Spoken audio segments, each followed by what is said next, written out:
Hi, I'm Scott. Today is June 15th, 2023, and believe it or not, this is the first time I'm doing anything like this. What's this, you ask? Well, talking to a camera, one-on-one, an inanimate object, no feedback, and it's a little terrifying, to be honest. And I've done public speaking my entire life, from the time I was a little kid reading at Catholic Mass, to presenting to 1,000 people at a conference, countless Zoom calls and presentations. But that's all different because you get feedback, you get to see people's body language, and this is way different if you haven't tried it. So bear with me. I look forward to feedback, comments. I'm an only child, so I like attention, but I also don't mind feedback and criticism. So we'll see where this goes.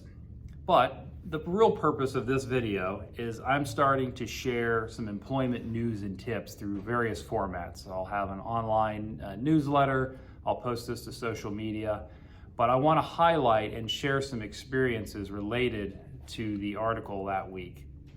And today, I'm sharing some experiences about transportation.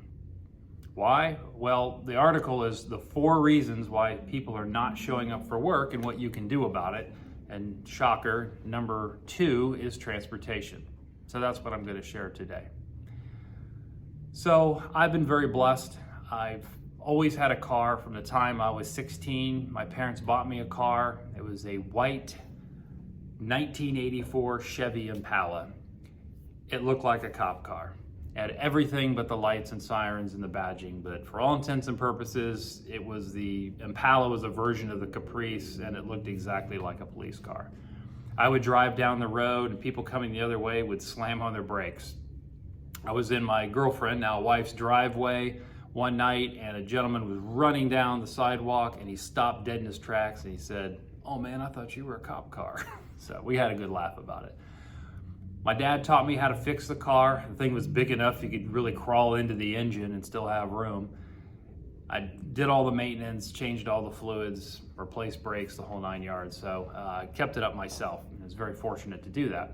And then of course I had other cars. I got into the professional world, and I had company cars, I had car allowances, and then my wife always had a car, so we've been very blessed. And then I handed down 2 cars to my now teenage daughters. So at this point in time, I have 4 cars in my house. And the other day, my wife was leaving for a vacation early, and in a 3-year-old car, so I had a lot of confidence it was going to be fine, but I changed the oil and checked the tires and did everything you're supposed to do before a long trip. And lo and behold, the check engine light comes on. No idea why. And one of those check engine lights could mean a gas cap is loose all the way to catastrophic engine failure.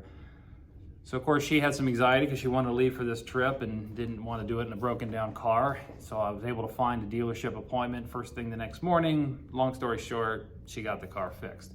But it was definitely an inconvenience. Simultaneously, my car, which is only 5 years old and very well maintained, had some road noise, took it in, needed new tires. So we were out that car. Of course, my daughters work and go to school, so they couldn't help us very much. So I went from really having 4 cars to no cars in the span of a couple hours. And it was frustrating. And I think about, every day I own an employment agency here in Hilliard, Ohio, and we have, people, of course, there's always excuses, flat tire Friday, as a client of mine once called it. And people will fib to get out of work. But for the most part, people want to get to work, and sometimes their car is in the way, which we take for granted. And the average car price right now is obviously more than what people can afford new. And if you get a used one, chances are it needs some work. And the average car repair bill right now is $342 in Ohio. How many of you can set aside an additional, $340 a month just in case your car breaks down? And it's hard to fix them yourself these days because of all the computers and technology. So anyway, I just don't want to take these things for granted. And then I think about Monday, this past Monday, we had a very important client project, and we needed to meet everybody out there at the project and give them their safety vests. And I allowed myself plenty of time to get there, so I thought. I had forgotten the vest. I woke up that morning, realized I didn't have the vest with me. They were in my office. There was no way I could get back in time, get out to the job site. So I stopped at the local Lowe's store. Just so happens I used to work at that store, so I knew exactly where the vests were. I ran in, got the vest, got to the cashier, and God bless her, she was in no hurry. In fact, she hadn't even logged into the cash register that day. So she was hunting and pecking, logging in, making small talk, which normally I appreciate, but in this day I was in a hurry. And so she got logged in, scanned all 6 vests, my card was declined. Try it again, decline, again, decline. So I was able to do another form of payment. Turns out there was a chip reader issue, but at this point I'm frustrated. I'm in a hurry. I don't want to disappoint the client, but I need to get there. I knew I was going to be late. And then of course I hit every red light on the way. And then I got behind every slow person driving that day. So I ended up making it there about 10 minutes late, and I felt bad. Of course, the client was fine, everything worked out. But I thought in that moment, here I am, best intentions, at that time a working car, and I was still late. So things happen. And if you can allow that for someone, maybe even shift time. If somebody is habitually late, maybe it's because they got to drop their kid off at the sitter and the sitter's not cooperating, just be a little flexible and understanding. You don't want to reinforce a bad behavior, but sometimes people just need a little bit of help.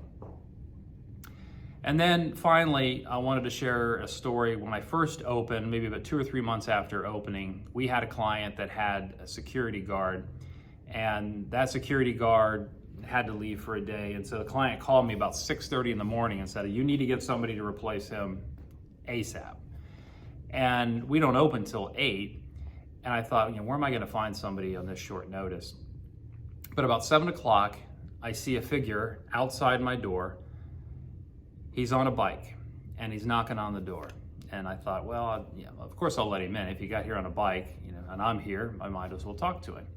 His name was John, and he came in, and we determined very quickly that he could definitely do the security job. The challenge was you can't get there from my office on a bike. You can do a bus and a bike, and so we mapped it out, and we said, okay, you can get there so far on the bus with your bike, then ride the bike the rest of the way, which he did, which was amazing. And then the assignment ended because the other guy came back, and I thought, I have got to get John another job. He showed so much dedication. Of course, he saved me that morning too. I won't overlook that, but I was able to get some money in his pocket, but I wanted to continue, helping him find a job. So as luck would have it, a job opened up about a half a mile in front of that one assignment that he was on, but still no close bus stop, needed to ride the bike. And I think it was a Tuesday, the job was going to start on a Thursday, and we were pretty confident he could make it, but you never know, especially with bus routes. And Wednesday, we get a text at the office, and it's a picture of John standing in front of the client's door doing a selfie, one of these. Big smile on his face, and the caption underneath said, I made it. And at first we were mortified. We thought, wait a minute, it doesn't start till Thursday. Why are you there a day early? It's going to confuse and upset the client. Well, what he had done is he did a dry run. He took his own time, his own money to get on the bus with the bike, just to prove to us and to himself that he could make it there on time, which was phenomenal. And then the next day, that would be Friday, I had a check for him from the last one, and I didn't want him to have to ride a bus all the way to our office to pick up a check. So I met him at his new job, and it was getting a little close on time. And I'm thinking, wow, he just blew us away on the first day. He's not gonna make it on the second, and I was gonna be disappointed. But at about 5 till 8, here comes John riding his bike up the drive. And I was a little concerned because he just made it, but he said the bike rack on the front of the bus was full, so I had to wait. So not only did he get there on time, but he had left early enough just in case the other bike left. So just phenomenal dedication. And so for every person that, doesn't want to go to work or, maybe calls in with excuses, there's a John out there.